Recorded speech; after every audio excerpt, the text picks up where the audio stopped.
മദിയാൻ നിവാസികൾ മആൻ എന്നറിയപ്പെട്ട രാജ്യത്തെ അറബികളായിരുന്നു.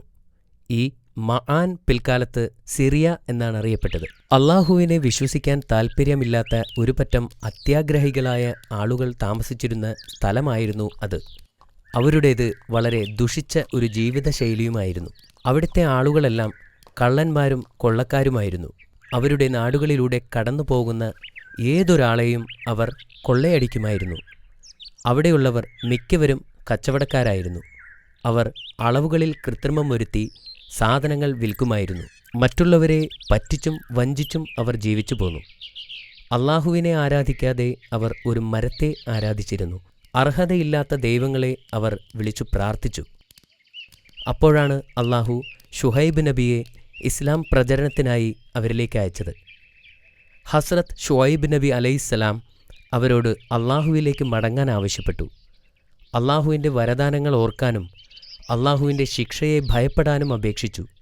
എന്നാൽ അവർ അദ്ദേഹത്തെ കളിയാക്കി.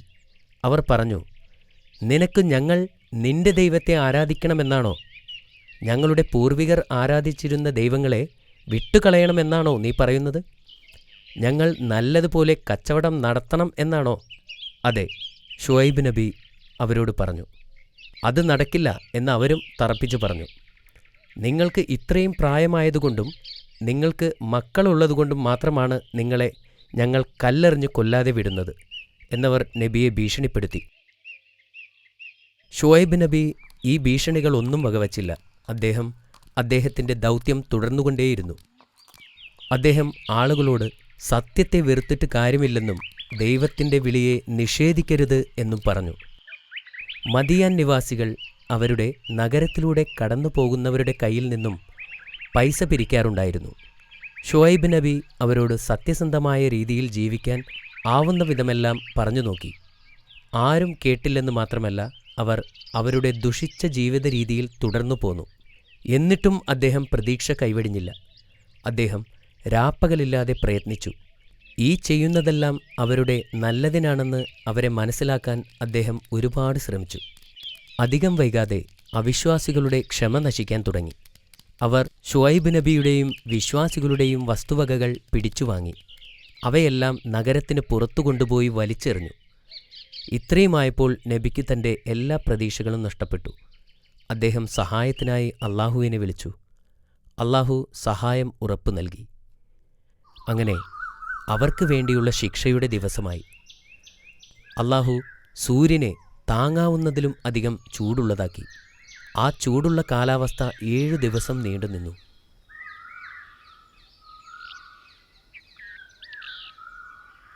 അവർ വെള്ളം കൊണ്ട് കഴുകി തങ്ങളെ തണുപ്പിക്കാൻ ശ്രമിച്ചെങ്കിലും അത് പരാജയപ്പെട്ടു.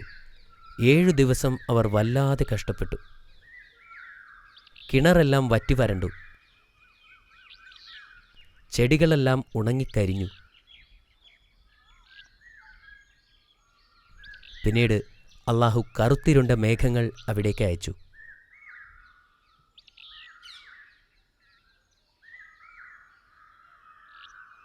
നോക്ക്, മഴ വരുന്നുണ്ട്, അവർ പരസ്പരം പറഞ്ഞു. ആളുകൾ കരുതി ഈ മേഘങ്ങൾ അവർക്ക് മഴ കൊണ്ടുവരികയും ചൂട് കുറയുകയും ചെയ്യും എന്നവർ കരുതി. അവർ സന്തോഷം കൊണ്ട് മേഘത്തിനടിയിലേക്ക് ഓടി. എല്ലാ അവിശ്വാസികളും മേഘത്തിനടിയിൽ ഒന്നിച്ചുകൂടി. പെട്ടെന്ന് മേഘങ്ങളിൽ നിന്നും ഇടിമുഴക്കം വരാൻ തുടങ്ങി. അതിനെ തുടർന്ന് തീയും ഭൂമിയിലേക്ക് ഇറങ്ങി. ഭയാനകമായ മിന്നൽ പിളർപ്പ് ആ ഭൂമിയെ തന്നെ ഇളക്കി മറിച്ചു. എല്ലാവരും താഴെ വീണു. തീനാളങ്ങൾ അവരെയെല്ലാം ചുട്ടരിച്ചു. അടുത്ത ദിവസം ഷുഐബ് നബി മദിയാനിലെത്തിയപ്പോൾ ഒരാളും ജീവനോടെ ഇല്ലെന്ന് കണ്ട് അത്ഭുതപ്പെട്ടു. സമൂദ് നിവാസികളെപ്പോലെ എല്ലാ അവിശ്വാസികളും മരിച്ച് മണ്ണിൽ കിടക്കുന്നുണ്ടായിരുന്നു. മദിയാന്റെ സമ്പത്ത് അള്ളാഹുവിൻ്റെ ശിക്ഷയിൽ നിന്നും അവരെ രക്ഷിച്ചില്ല. ഷുഐബ് നബി അവരെ ഒരുപാട് നന്നാക്കാൻ ശ്രമിച്ചു. എന്നിട്ടും അവർ അതിന് തയ്യാറായിരുന്നില്ല.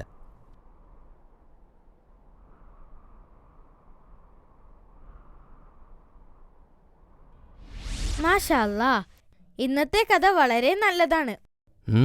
ഷുഹൈബ് നബി അലൈഹിസ്സലാം കുറച്ചു കാലം കൂടി ജീവിച്ചിരുന്നു.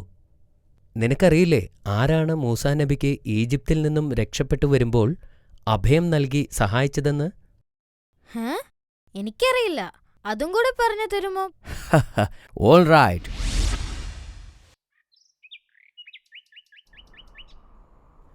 മൂസാ നബി ഈജിപ്തിൽ നിന്നും രക്ഷപ്പെട്ട് അവിടെയുള്ളവരുടെ കണ്ണിൽ നിന്നും ഒളിച്ചു കഴിയുകയായിരുന്നു. ഒരുപാട് കാലം അദ്ദേഹം മരുഭൂമിയിൽ കഴിഞ്ഞു.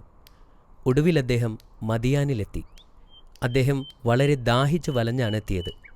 അദ്ദേഹം അടുത്തുള്ള കിണറിൽ നിന്നും വെള്ളം കുടിക്കാനായി തീരുമാനിച്ചു.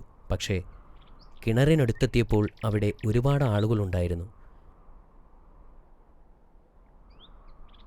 2 സ്ത്രീകൾ കിണറരികിൽ നിന്ന് മാറി നിൽക്കുന്നത് കണ്ടു. എന്തിനാ ഇവിടെ നിൽക്കുന്നത്? അദ്ദേഹം അവരോട് ചോദിച്ചു. ആട്ടിടയന്മാർ അവരുടെ കന്നുകാലികൾക്ക് വെള്ളം കൊടുത്തു കഴിയാതെ ഞങ്ങൾക്ക് അതിൽ നിന്നും വെള്ളമെടുക്കാൻ സാധിക്കില്ല. ഞങ്ങളുടെ പിതാവിന് വളരെ പ്രായമുണ്ട്. അദ്ദേഹം ഞങ്ങളെ കാത്തു നിൽക്കുകയാണ്. ഇത് കേട്ടപ്പോൾ മൂസാ നബി കിണറിനടുത്തേക്ക് നടന്നു.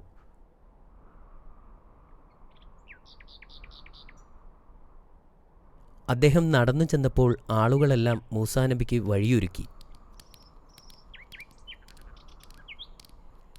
അത് കഴിഞ്ഞ് അദ്ദേഹം കിണറിൽ നിന്നും വെള്ളം കോരി ആ സഹോദരിമാർക്ക് നൽകി. ശേഷം മൂസാ നബി ഒരു മരത്തിൻ്റെ താഴെ പോയിരുന്നു. കുറച്ചുനേരം കഴിഞ്ഞപ്പോൾ സഹോദരിമാരിൽ ഒരുവൾ തിരികെ വന്ന് മൂസാ നബിയോട് പറഞ്ഞു, പിതാവ് അങ്ങയെ കാണാൻ വിളിക്കുന്നുണ്ട്. നബി അത് സമ്മതിച്ച് അവളുടെ കൂടെ പോയി.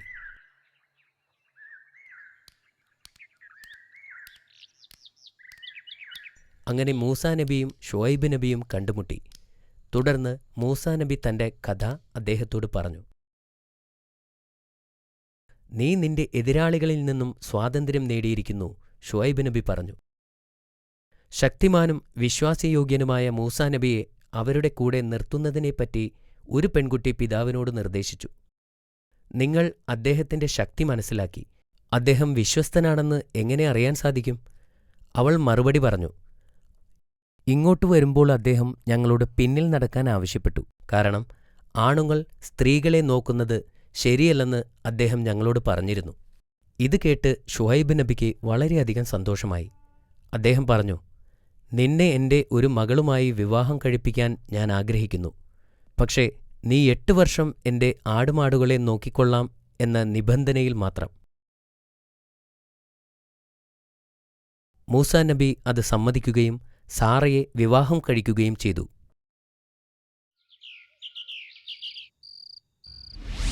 മാഷാ അല്ലാ, വളരെ മനോഹരമായ കഥയായിരുന്നു. അൽഹംദുലില്ലാ, നിനക്കിത് ഇഷ്ടപ്പെട്ടല്ലേ? ഇനി കുറച്ച് ചോദ്യങ്ങൾ ചോദിക്കാം.